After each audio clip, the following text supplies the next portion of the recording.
Hello साथियों, नमस्कार। कैसे हो आप सब? आशा करता हूँ आप सब लोग अच्छे होंगे। साथियों, आपका tech non tech education center पे स्वागत है।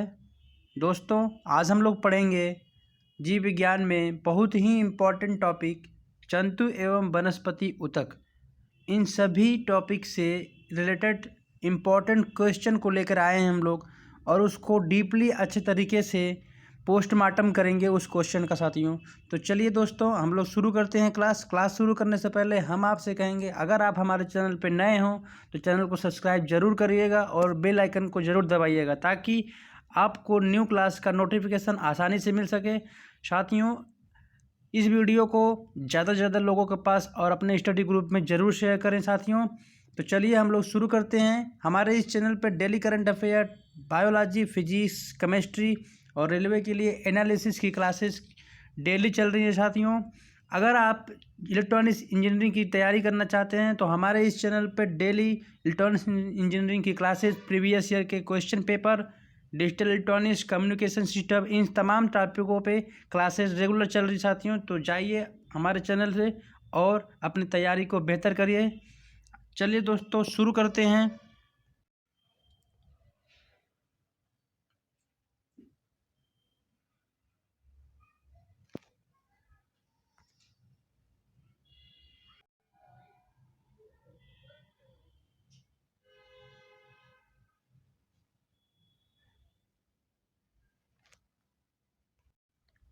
साथियों, आज का पहला क्वेश्चन है, पेड़ पौधों में जाइलम मुख्यतः जिम्मेदार है। तो दोस्तों, जाइलम का क्या कार्य होता है? तो इसमें ऑप्शन है आहार वहन के लिए, अमीनो एसिड वहन के लिए, जल वहन के लिए या ऑक्सीजन वहन के लिए। तो साथियों, इसका राइट आंसर होगा ऑप्शन नंबर सी, जल वहन के लिए। तो दोस्तों, जाइलम जो होता है वह एक जल संवाहक ऊतक है। जल एवं खनिज लवणों के घोल को ऊपरी भागों तक पहुंचाता है। दोस्तों, यह बहुत ही दृढ़ कोशिका भित्ति से बना होता है, जिससे यह पौधों को यांत्रिक दृढ़ता प्रदान करता है। आशा करता हूं दोस्तों, इस क्वेश्चन से आपको काफ़ी चीज़ें क्लियर हुई होंगी। चलिए नेक्स्ट क्वेश्चन पे चलते हैं। अगला क्वेश्चन है इम्पोर्टेंट क्वेश्चन, संवहनी या वेस्कुलर पौधों में पानी किससे ऊपर जाता है? तो दोस्तों, आप आशा करता हूँ आपको ये आंसर आ रहा होगा, option number D, xylem tissue. अभी हमने अच्छे तरीके से एक्सप्लेन किया कि जो पानी होता है पौधे में वो जाइलम टिश्यू के द्वारा सभी भागों तक पहुँचाया जाता है। अगला क्वेश्चन और बहुत ही शानदार क्वेश्चन है साथियों। क्वेश्चन है, वृक्ष की आयु वर्षों में निर्धारित की जाती है। ऑप्शन एक, इसके भार द्वारा, ऑप्शन बी है इसकी ऊंचाई द्वारा, ऑप्शन सी वृक्षों की वलय की संख्या द्वारा, या इसकी जड़ों की लंबाई द्वारा। तो इसका राइट आंसर होगा दोस्तों ऑप्शन नंबर सी, इसमें वार्षिक वलयों की संख्या द्वारा। वार्षिक जो वलय, जो पेड़ों में जो छल्ले बनते हैं, उनके द्वारा वृक्षों की आयु को निर्धारित किया जाता है। बहुत ही इम्पोर्टेंट टॉपिक क्वेश्चन है दोस्तों, एग्जाम में कई बार पूछा गया है। दोस्तों, नेक्स्ट क्वेश्चन है इम्पोर्टेंट क्वेश्चन, ऑक्जेनोमीटर का उपयोग करते हैं। तो ऑक्जेनोमीटर का उपयोग कहाँ किया जाता है? तो इसका राइट आंसर मैं आपको बताऊंगा, ऑक्जेनोमीटर का उपयोग वृद्धि दर मापने में किया जाता है। पेड़ पौधों की वृद्धि दर को मापने के लिए ऑक्जेनोमीटर का इस्तेमाल किया जाता है। इसको स्टार लगा के लोड कर लीजिएगा दोस्तों, बार बार एग्जाम में पूछा गया है। वृद्धि दर मापने के लिए ऑक्जेनोमीटर का इस्तेमाल किया जाता है। नेक्स्ट क्वेश्चन पे चलेंगे, शानदार क्वेश्चन के। अगला क्वेश्चन और जो एसएससी बीएसओ में पूछा गया है साथियों, पादप पौधों में वाष्पोत्सर्जन किस स्थिति में तीव्र गति से होता है? इसके कहने का मतलब कि पेड़ों में, पौधों में कौन सी ऐसी अवस्था है जिस पे वाष्पोत्सर्जन ज़्यादा तेज़ी से होता है? तो ऑप्शन नंबर ए, वायुमंडल में जलवाष्प की संतृप्त हो, मिट्टी में पानी की मात्रा अधिक हो, वायु शांत हो, वातावरण अवस्था शुष्क हो। तो साथियों, ऑप्शन नंबर डी इसका राइट आंसर होगा। जब भी वातावरण शुष्क अवस्था में होता है तो पेड़ पौधों से वाष्पोत्सर्जन तीव्र गति से होता है। ठीक है साथियों, चलिए नेक्स्ट क्वेश्चन चलते हैं। अगला क्वेश्चन और बहुत ही इम्पोर्टेंट क्वेश्चन साथियों, जन्म के बाद मानव के किस ऊतक में कोशिका विभाजन नहीं होता है? तो दोस्तों, ऑप्शन के अकॉर्डिंग हम आंसर देंगे तो ऑप्शन है पहला कंकाल, दूसरा संयोजी, तीसरा तंत्रिका और चौथा डी, मतलब डी का है जनन। तो दोस्तों इसमें आंसर क्या होगा साथियों? इसका आंसर होगा तंत्रिका। तंत्रिका कोशिका। तंत्रिका कोशिका का विभाजन नहीं होता है और तंत्रिका कोशिका सिर्फ जंतुओं में पाया जाता है साथियों। दोस्तों तंत्रिका कोशिका के बारे में थोड़ा पढ़ लीजिए। तंत्रिका कोशिका सिर्फ जंतुओं में पाया जाता है, पेड़ पौधे में नहीं पाया जाता है और ये 3 प्रकार के होता है। तंत्रिका कोशिका में 3 भाग होते हैं। पहला भाग होता है साइटोन, जिसको हिंदी में बोलते हैं कोशिकाएं, और दूसरा भाग होता है डेंड्रॉन। क्या बोलते हैं इसको? डेंड्रॉन, DENDRON, हिंदी में बोलते हैं इसको वृश्चिकाएं। और तीसरा होता है एक्सॉन। क्या होता है? AXON, एक्सॉन, यानी तंत्रिकाक्ष बोलते हैं इसको हिंदी में। तो दोस्तों इसको नोट कर लीजिएगा, वीडियो को पुश करके अच्छे तरीके से। तंत्रिका कोशिका 3 भाग में होते हैं और ये सिर्फ जंतुओं में ही पाए जाते हैं। इस तरह के क्वेश्चन पूछे गए हैं कि तंत्रिका कोशिका किस में पाया जाता है। तो आशा करता हूँ आपको अगर क्वेश्चन इससे आते हैं तो आप एग्जाम में ज़रूर करके आएंगे। चलिए नेक्स्ट और शानदार क्वेश्चन पर चलते हैं। अगला क्वेश्चन और बहुत ही बेहतरीन क्वेश्चन तंत्रिका तंत्र से ही आया है। क्वेश्चन है इसमें, मानव शरीर में सबसे लंबी कोशिका क्या होती है? तो दोस्तों याद रखिए, मानव शरीर में सबसे लंबी कोशिका ऑप्शन नंबर ए तंत्रिका कोशिका होती है। तंत्रिका कोशिका मानव शरीर में सबसे लंबी कोशिका होती है। इसको आप लोग नोट कर लीजिएगा। Very very important question. अगला क्वेश्चन और बहुत ही इंपॉर्टेंट क्वेश्चन साथियों, ऊंट मरुस्थल का जानवर है जो कई दिनों तक पानी के बिना रह सकता है। क्यों? क्या कारण हो सकता है? हम लोग ऑप्शन पढ़ेंगे। उसमें पानी की ज़रूरत नहीं होती, वसा के ऑक्सीकरण के द्वारा शरीर में पानी बन जाता है, और तीसरा है उसके जठर के ल्यूमेन की भित्तियों में जलकोश होता है। तो दोस्तों इन चारों ऑप्शनों में ऑप्शन नंबर डी लिखा है उपयुक्त सभी। तो ऑप्शन नंबर डी इसका राइट आंसर होगा। उसे पानी की बहुत कम ज़रूरत होती है, उसके जो पीठ पे ल्यूमेन की भित्तियाँ पाई जाती हैं वो वसा ऊतक की बनी होती है, और वसा ऊतक शरीर के तापमान को बनाए रखने में बहुत ही सहायता करता है साथियों, और जिस वजह से उसको पानी की बहुत ही कम ज़रूरत पड़ती है और वह बिना पानी के कई दिनों तक जीवित रह सकता है।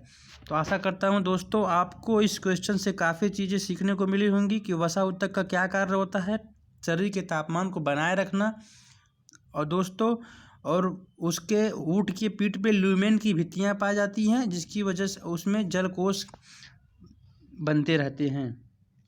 अगला क्वेश्चन और बहुत ही इम्पोर्टेंट क्वेश्चन है दोस्तों, स्केलेटल सिस्टम से उपास्थि तथा हड्डियों के निर्माण और संपोषण में आवश्यक तत्व होता है। यानी उपास्थि जो होती है और एक हड्डी होती है, 2 टाइप के ऊतक पाए जाते हैं स्केलेटल सिस्टम में। ठीक है दोस्तों, और ये दोनों के लिए उनको निर्माण के लिए और उनको दृढ़ता प्रदान करने के लिए उस कौन से तत्व की आवश्यकता होती है ऑप्शन में दिया हुआ है।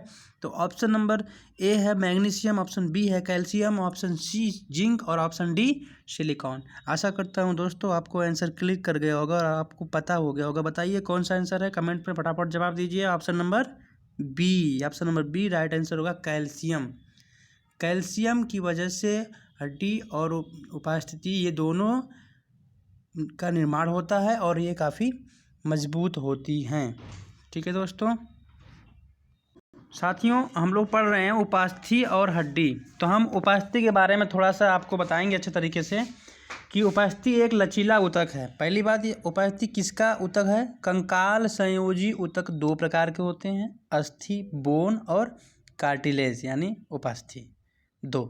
उपास्थि एक लचीला ऊतक होता है और इसमें कोन्ड्रीन नामक प्रोटीन से बनी होती है। कौन सी प्रोटीन होती है?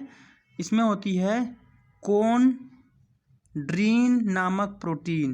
क्वेश्चन पूछता है यहाँ से कि उपास्थि यानी कार्टिलेज जो बना होता है उसमें कौन सा प्रोटीन पाया जाता है? तो वो होता है कोन्ड्रीन नामक प्रोटीन। नोट कर लीजिए, बहुत ही इंपॉर्टेंट क्वेश्चन बताया हमने इसको। और दोस्तों इसकी सतह जो होती है, इसकी सतह पर पेरिकार्डियम की एक पतली और मजबूत झिल्ली लगी होती है। किसकी झिल्ली लगी होती है दोस्तों? पेरिकार्डियम। नोट करिए, पेरिकार्डियम की झिल्ली लगी होती है और ये झिल्ली बहुत ही मजबूत होती है। दोस्तों इस क्वेश्चन से आपको कई क्वेश्चन का आंसर मिलेगा और बहुत ही इम्पोर्टेंट क्वेश्चन है साथियों। ये अब बार बार पेपर में पूछा गया है कि उपास्थि पर कौन सी झिल्ली पाई जाती है, तो पेरिकार्डियम की झिल्ली पाई जाती है। ठीक है दोस्तों, आशा करता हूँ आपको क्लास अच्छी लग रही है और आप क्लास को लाइक ज़रूर करेंगे। चलिए हम लोग नेक्स्ट क्वेश्चन चलते हैं और शानदार क्वेश्चन पे और अच्छे तरीके से सभी क्वेश्चनों का पोस्टमार्टम करेंगे हम लोग। अगला क्वेश्चन और बहुत ही इम्पोर्टेंट क्वेश्चन है जो SSC CML में प्री में आया हुआ है 2001 में। पौधों में जड़ों के मार्ग से पानी पहुंचने का क्या कारण है। दोस्तों पहली बात, क्वेश्चन हम लोगों ने देख रखा है कि पहुंचाता कौन है, जाइलम टिश्यू। अब किस वजह से, क्या कारण है, तो उसमें कारण है केशिकात्व। केशिकात्व का एक एग्जाम्पल देंगे, जैसे रुई से हम जब दीपक बनाते हैं तो उसमें तेल को खींच के ऊपर लाता है जलने के लिए, उसी तरह से जो हमारे पौधे होते हैं उनके जड़ों द्वारा जल को अवशोषित करके ऊपरी भाग तक ले जाया जाता है। ठीक है दोस्तों, आशा करता हूँ आपको केशिकात्व का एग्जाम्पल समझ में आ गया होगा और आप इस टाइप के क्वेश्चन गलत नहीं करेंगे कभी। अगला क्वेश्चन और बहुत ही शानदार और इम्पोर्टेंट क्वेश्चन है, सेलुलोज निम्न से किसका मुख्य घटक है। दोस्तों ऑप्शन है कोशिका भित्ति, कोशिका कला, जाइलम की द्वितीय भित्ति और कीटों की शरीर भित्ति। तो दोस्तों इसका आंसर जो होगा, राइट आंसर होगा कोशिका भित्ति। कोशिका भित्ति का एक घटक होता है सेलुलोज। और दोस्तों याद रखिए, एक क्वेश्चन पूछता है एग्जाम्पल में कि पौधों और वनस्पतियों को अलग करने के लिए मतलब किसके द्वारा समझते हैं कि पौधे और जीव अलग हैं, इस टाइप का क्वेश्चन पूछता तो कहते हैं कि पौधों में कोशिका भित्ति पाई जाती है जबकि जीव जंतुओं में कोशिका भित्ति नहीं पाई जाती है। ये मेन डिफरेंस है और इससे क्वेश्चन एग्जाम में पूछा गया है बार बार, रेलवे TPC की और ग्रुप डी की पसंदीदा क्वेश्चन साथियों, मोस्ट इम्पॉर्टेंट। और ये याद रखिए, सेलुलोज किसका घटक है, कोशिका भित्ति का घटक है। और जीव जंतुओं में कोशिका भित्ति नहीं पाई जाती और वनस्पतियों में कोशिका भित्ति पाई जाती है। ठीक है दोस्तों, आपने नोट कर लिया होगा। आपको क्लास पसंद आ रही होगी तो क्लास को जरूर लाइक करिएगा, शेयर करिएगा अपने दोस्तों के साथ। अगला क्वेश्चन बहुत ही शानदार क्वेश्चन है साथियों, मानव शरीर में वसा जमा होता है। मानव शरीर में वसा कहाँ पे जमा होता है, तो दोस्तों बाह्यत्वचा में गलत, यकृत में गलत, एपिथेलियम में गलत। दोस्तों ऑप्शन नंबर बी जो है वसा ऊतक में वसा जमा होता है। यह ऊतक जो होता है वो त्वचा के ठीक नीचे यह ऊतक पाया जाता है और तापरोधी परत की भांति कार्य करता है। दोस्तों ये शरीर के तापमान को बनाए रखता है, तापरोधी की तरह काम करता है। कैसे काम करता है, तापरोधी परत की तरह कार्य करता है। ठीक है दोस्तों, आशा करता हूँ आपने वसा ऊतक के बारे में काफ़ी कुछ सीख लिया होगा कि वसा ऊतक कहाँ पाया जाता है, क्या कार्य है। चलिए दोस्तों नेक्स्ट क्वेश्चन और शानदार क्वेश्चन है, पादपों में मूल रोमों द्वारा जल जिस प्रकार अवशोषित किया जाता है वह कहलाती है वाष्पोत्सर्जन। गलत, वाष्पोत्सर्जन तो जल को वाष्प बनाता है। श्वसन, ये भी गलत, इससे तो श्वसन की प्रक्रिया होती है। संवेदन, ये भी गलत। ऑप्शन नंबर डी है जो राइट आंसर होगा, परासरण। पादपों में जो मूल रोमों द्वारा जल को अवशोषित करते हैं वो परासरण द्वारा, डिफ्यूजन द्वारा यानी परासरण द्वारा किया जाता है अवशोषित। नोट कर लीजिए साथियों इसको। नेक्स्ट क्वेश्चन और बहुत ही शानदार और इम्पोर्टेंट क्वेश्चन, आप इसको जितना चाहे उतना स्टार लगा लीजिए साथियों, बहुत ही इम्पोर्टेंट क्वेश्चन है साथियों। ये ऑस्टियोसाइट पाए जाते हैं, ऑस्टियोसाइट। तो दोस्तों इसका आंसर हम पहले बताते हैं, ऑस्टियोसाइट अस्थियों में पाए जाते हैं। और दोस्तों अस्थि क्या है उसके बारे में हम लोग अच्छे तरीके से समझेंगे साथियों। पहले आप इस क्वेश्चन का आंसर देखिए, ऑप्शन नंबर ए इसका राइट होगा, ऑस्टियोसाइट पाए जाते हैं अस्थि में। और अस्थि क्या है, अस्थि जो है वो कंकाल संयोजी ऊतक का पार्ट है, पहला भाग। उसका मैट्रिक्स में यानी अस्थि के मैट्रिक्स में ओसीन नामक प्रोटीन पाई जाती है। नोट करिए फटाफट, एक क्वेश्चन के साथ कई क्वेश्चनों का आंसर आपको हम देंगे और इम्पॉर्टेंट आंसर और क्वेश्चन है साथियों। यहाँ पे ये प्रोटीन पाया जाता है किसमें पाया जाता है, अस्थियों में। और उपस्थि में क्या पाया जाता है, कॉन्ड्रिन नामक प्रोटीन, वो हमने बता रखा है पहले से, आपने नोट भी कर लिया होगा साथियों, पेन कॉपी लेके बैठिए। और अस्थियों में प्रोटीन पाया जाता है कौन सा, ओसीन नामक प्रोटीन पाया जाता है। और प्लस क्या पाया जाता है, प्लस अकार्बनिक पदार्थों से मिलके बना होता है। ठीक है दोस्तों। अस्थियों में एक गुहा होता है, एक कैविटी होती है गुहा, जिसे क्या बोलते हैं? बोन मैरो यानी अस्थि मज्जा। और आरबीसी का निर्माण जन्म के बाद इसी में होता है, अस्थि मज्जा में ही होता है। ठीक है दोस्तों। और जन्म से पहले कहाँ होता है? आरबीसी का निर्माण भ्रूण में होता है। नोट करिए, हम जितना लिखते हैं उससे ज़्यादा जो बोलते हैं उन सभी पॉइंटों में वो एक शानदार क्वेश्चन का आंसर छुपा होता है। अस्थि मज्जा में आरबीसी बनती है कब? जन्म के बाद। और जन्म से पहले भ्रूण में आरबीसी बनता है। और अस्थि मज्जा कहाँ पाया जाता है? अस्थियों के बीच में कैविटी होती है, गुहा जिसे बोलते हैं हिंदी में, उसे अस्थि मज्जा बोलते हैं साथियों। और अस्थि में कौन सी प्रोटीन पाई जाती है? ओसीन। और उपास्थि में कोंड्रिन। आशा करता हूँ दोस्तों आपको ये क्वेश्चन, शानदार क्वेश्चन पसंद आ रहे हैं तो ज़्यादा से ज़्यादा इसको शेयर करिए और लाइक करना न भूलिएगा साथियों। और अंत तक बने रहिए, बेहतरीन क्वेश्चन के साथ हम लोग डिस्कस करेंगे बायोलॉजी। अगला क्वेश्चन और बहुत ही शानदार क्वेश्चन साथियों, और उम्मीद करता हूँ आप इसका आंसर जरूर बताएंगे साथियों, क्योंकि हम कब से उसके बारे में बता रहे हैं। किसके बारे में? वसा उतक के बारे में। हमारे शरीर में त्वचा की सतह के नीचे मौजूद वसा किसके अवरोधक का कार्य करता है? तो किसके अवरोधक कार्य करता है साथियों? आपको पता होगा। आप इसका आंसर ज़रूर हमें बताएंगे, क्योंकि हम अभी आपसे बता ही रहे थे। तो इसका पहला आंसर ही राइट आंसर होगा। शरीर की ऊष्मा की क्षति को अवरोधक का काम करता है, मतलब उसकी ऊष्मा को बाहर नहीं जाने देता है साथियों। ठीक है दोस्तों, चलिए नेक्स्ट क्वेश्चन पे चलते हैं। मस्त इंपॉर्टेंट क्वेश्चन। नेक्स्ट क्वेश्चन, पादपों के मूल रोमों यानी जड़ों का क्या कार्य होता है? पादपों के मूल रोमों का कार्य मृदा से खनिज, लवण और जल को अवशोषित करना होता है साथियों। ये मेन काम होता है, बाकी काम जो वो मेन नहीं है, लेकिन मेन काम क्या होता है? खनिज, लवण और जल को अवशोषित करने का कार्य करता है पादपों के मूल रोम। ठीक है दोस्तों, चलिए नेक्स्ट क्वेश्चन पे चलते हैं।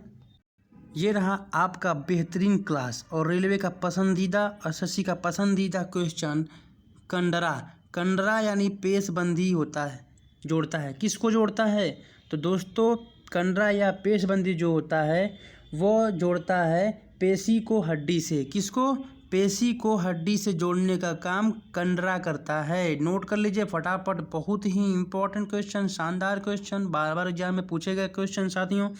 और देख लीजिए, आप पेपर दे के आइए, आप ज़रूर कहेंगे कि आपका जो पढ़ाया गया क्वेश्चन बहुत ही लाजवाब रहा साथियों। तो ये देखिए इसका आंसर है, पेशी को हड्डी से जोड़ने का काम कंडरा करता है। और हड्डी से हड्डी को जोड़ने का काम कौन करता है?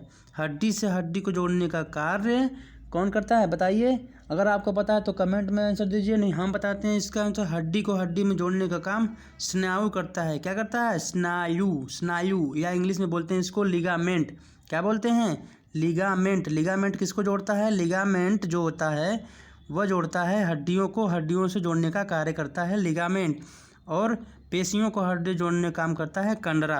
आशा करता हूं दोस्तों आपको इस क्वेश्चन को हल करने में बहुत ही हमारे साथ आनंद आया होगा, मज़ा आया होगा और ढेर सारी जानकारियां मिली होंगी आपको। तो दोस्तों हमारे इस वीडियो को ज़्यादा से ज़्यादा लोगों के पास शेयर करें और लाइक करना न भूलिएगा साथियों। चलिए हम लोग नेक्स्ट क्वेश्चन पर, बेहतरीन क्वेश्चन के पास।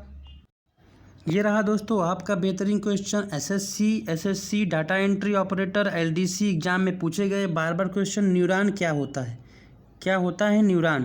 तो दोस्तों यह न्यूरॉन जो होता है वह तंत्रिका तंत्र की आधारभूत इकाई होती है। दोस्तों तंत्रिका तंत्र की आधारभूत इकाई क्या होती है? न्यूरॉन। और इसको जितना स्टार लगाना हो उतना स्टार लगा ले साथियों। ये बहुत ही इम्पॉर्टेंट क्वेश्चन है साथियों, बहुत वेरी इंपॉर्टेंट क्वेश्चन साथियों। न्यूरॉन क्या होता है? तंत्रिका तंत्र की आधारभूत इकाई। आशा करता हूँ दोस्तों आपने इसे नोट कर लिया होगा। अगला क्वेश्चन और बहुत ही शानदार क्वेश्चन और इम्पोर्टेंट क्वेश्चन साथियों, ऊतक संवर्धन की अवधारणा किसने दी थी? तो ऊतक संवर्धन की अवधारणा किसने दी थी? हाफमिस्टर ने गलत, हार्नस्टाइन ने गलत, हैनिन ने गलत। दोस्तों हैबरलैंड्स ने दिया है ऊतक संवर्धन, टिश्यू संवर्धन के अवधारणा दिया है हैबरलैंड्स ने। दोस्तों आप बताइए टिश्यू की खोज किसने की थी? इसका जवाब आप लोग कमेंट में ज़रूर दीजिएगा। दोस्तों आज के लिए बस इतना ही। आशा करता हूँ आपको वीडियो अच्छी लगी होगी, तो आप ज़रूर इसको लाइक करिएगा, शेयर करिएगा ज़्यादा से ज़्यादा लोगों के पास, और इसको सब्सक्राइब करना न भूलिएगा और बेल आइकन दबाइएगा, ताकि इसी तरह की क्लास, नए क्लास का नोटिफिकेशन आपको आसानी से मिलता रहे साथियों। हमारे इस चैनल पे UPPCL, JEE, DRDO, ISRO, BARC, NPCIL, वेल, रेलवे, जेईई, इलेक्ट्रॉनिक्स, इंजीनियरिंग की तमाम टेक्निकल क्षेत्रों में आए हुए क्वेश्चनों की सीरीज प्रीवियस ईयर की चलती है साथियों। और डिजिटल इलेक्ट्रॉनिक्स, कम्युनिकेशन सिस्टम, इन दोनों की टॉपिक वाइज थ्योरी बेसिक से क्लासेस चालू हो गई हैं साथियों, स्टार्ट हो गई हैं। तो ज़रूर देखिए, अगर आप इलेक्ट्रॉनिक्स इंजीनियरिंग की तैयारी कर रहे हैं तो हमारे चैनल से जुड़ जाइए और अपनी तैयारी को बेहतरीन करिए। Daily previous year question series लगाइए और topic wise classes digital electronics की चल रही हैं, कम्युनिकेशन सिस्टम की, उन क्लासों को देखिए और अपनी तैयारी को बेहतर करिए साथियों। डिजिटल इलेक्ट्रॉनिक्स में इस समय चल रहा है grey code conversion, communication system में चल रहा है एंगल मॉड्यूलेशन और नॉइज सिस्टम। तो साथियों ज़रूर जाके देखिएगा बेसिक से। हमारे इस चैनल पर ऑल कॉम्पिटिटिव एग्जाम की क्लासेस के लिए daily current affair, biology, chemistry, physics और रेलवे स्पेशल के लिए एनालिसिस के क्वेश्चन साइंस की डेली चल रही हैं साथियों। तो पेपर देने से पहले आप लोग ज़रूर इस वीडियो को, क्लास को देख के जाइएगा, बहुत ही इंपॉर्टेंट क्लास है साथियों। अगर आप हमारे चैनल पर नए हैं तो चैनल को सब्सक्राइब करना ना भूलिएगा और बेल आइकन को ज़रूर दबाइएगा साथियों, और ज़्यादा से ज़्यादा लोगों के पास शेयर करिएगा और लाइक करना ना भूलिएगा साथियों। तो चलिए दोस्तों, आज के लिए बस इतना ही। धन्यवाद। जय हिंद, जय भारत।